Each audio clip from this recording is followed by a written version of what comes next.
Zach said before the Collingwood game, it was really important to get a gauge on how far you'd come from that game around 24 last year. I'm wondering how significant is this in the wake of what happened the last time you played the Giants?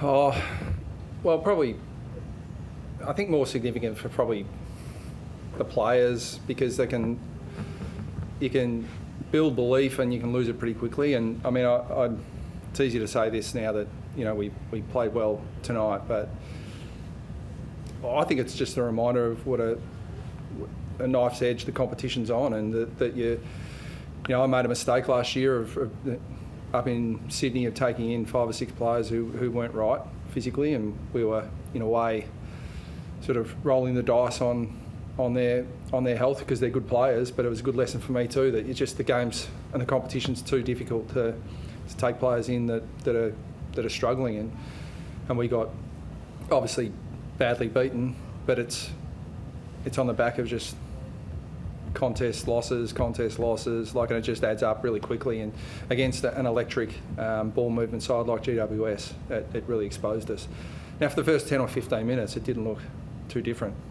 You know, GWS were right on top of us, but I think, not that it's a comparison to last year, but I think it's just a good step forward for our group in terms of maturity. That, one, we didn't panic. 2, we were able to address what wasn't working for us, and we were able to not only stem the flow but turn the tide. Well, your pressure went through the roof as well. That must have been perhaps the most pleasing aspect of the win. Yeah, and it had to, because I mean, playing against very good opposition.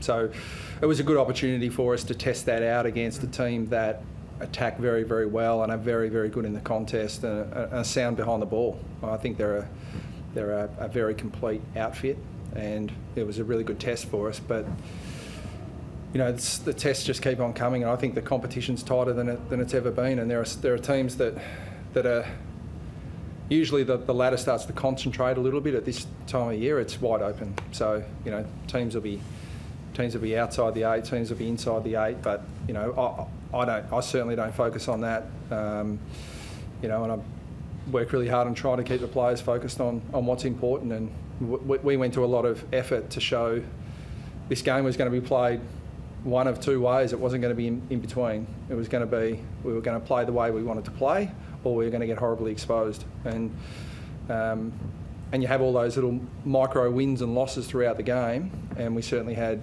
quite a few early, but the most pleasing thing was our ability to arrest it. What was the things that you arrested in the third term that gave you guys the advantage?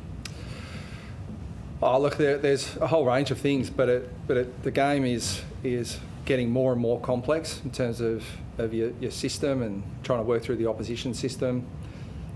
But sometimes it just comes back to the simple things and our ability to compete in the contest, you know, win it, keep it, and you know, be a bit more efficient going forward, because GWS set up really well behind the ball, and you know, we throughout the night we had enough supply. We just weren't able to convert that, and that's in big part due to their very solid defence. But yeah, we just tweaked a few little things around the ball, and we're able to get a bit more efficiency and bang for buck going forward. How significant was Nick Martin's game, just in terms of what he gave you off half back right from the word go? Yeah, he's been terrific. He's you know, he's just, we'd like to play him in a whole lot of different positions all at the same time. But what's probably underestimated is what it's allowing a whole lot of other players, you know, to do. So you know, I think Mason Redmond's been super for us. Andy McGrath, you know, his career best form. You know, it's the defence has been, you know, very, very solid throughout the year, and you know, pleasingly going to get better. So yeah, Marto's been fantastic, but that's you know, he would say himself, it's just great to be part of a back 6 or 7 that's playing a cohesive style of footy. When was the last time you played that well as you did tonight? Would it have been last season sometime? Oh, probably just don't compare them. I mean, it's probably, you know, I just, coaching games like that tonight, the complete package at the end of it, you know, looks good, but it's just, I just keep reminding the players that, you know, fortunately or unfortunately, you kick a goal or you win a contest, there's going to be another contest coming, in the next 10 seconds, 5 seconds, 1 minute. So, it's hard to sort of stack them up and talk about it. But I mean, we're just interested in taking another step forward every week, and we took another step forward tonight. You mentioned, for want of a better word, you mentioned the edge early on. People came at you pretty hard with a couple of losses. Was that what you were talking about, the pressure? Is that the edge? No, I just answered a question. I said, do you want your players to play on edge? I said, yeah, we want them to play on edge. So that's where that came from. But was that it tonight, that edge that you're looking for? No, we're just effort and intent. Mm. I mean, been asked, I think, 126 times what that means. That means effort and intent, and we got that. You mentioned that your side's more mature. You've got, a good opportunity in the next couple of weeks to further cement your spot in the top 4. How do you, try and deal with the pressure that's probably going to come with potentially playing finals and getting rid of that elusive finals drought? Well, we deal with it head on, but I mean, in terms of, it's funny how you say the pressure builds all the time. The pressure's always there. I mean, it's the challenge in elite sport is just to focus on what you can control, regardless of what the pressure is. Pressure of winning, pressure of losing, pressure of staying in contention. I mean, it sounds boring, but I mean, I just don't focus on, the ladder. I don't focus on, even whether we win, whether we lose. I just focus on what we can control, and if we get that right, the end result will look pretty good. But if we take our eye off that, then we'll potentially get caught up in in all the outside stuff. So you hear it all the time. People talk about the outside noise when you're losing. The outside noise when you're winning is just as important to stay focused on what you need to do. But what I thought tonight was, because I think these two things are separate, but it's a record crowd for Essendon against GWS. That electric feeling, and I'm in an air-conditioned, climate-controlled, soundproof coach's box, but I could hear the Essendon fans just. It sounded like to me that they had real pride in their team, and that's.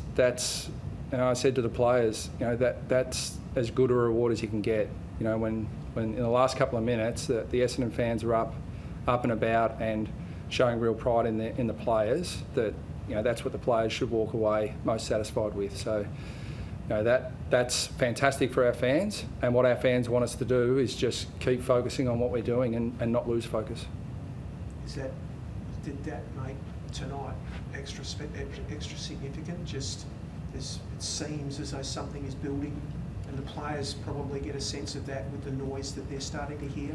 Yeah, well, they probably get a sense of what's possible with the Essendon fans' excitement of what that could be. Mm. That the challenge then is to again just keep coming back to how hard we're working, focusing on the things that are holding us in good stead, and not being too caught up, because the competition will punch you in the face if you take your foot off the pedal. Guelphy, I think third in your best and fairest season or two ago, then he gets injured. What does he add fully fit to your team and be showed tonight? Yeah, just another dimension. He's a unique player, Guelph. He can play multiple roles. He can play tall or small. He's a very, very disciplined player, and he's a much-loved team member. Our players just love playing with him, and he certainly brings some energy to our group. So it's been a bit of a frustrating run with it, with sort of injured late last year, injured round one. So we've just got to keep him out on the park basically, because he's very important to us. Any injury concerns from the game? No, very pleasingly, and none in the VFL either. So good result.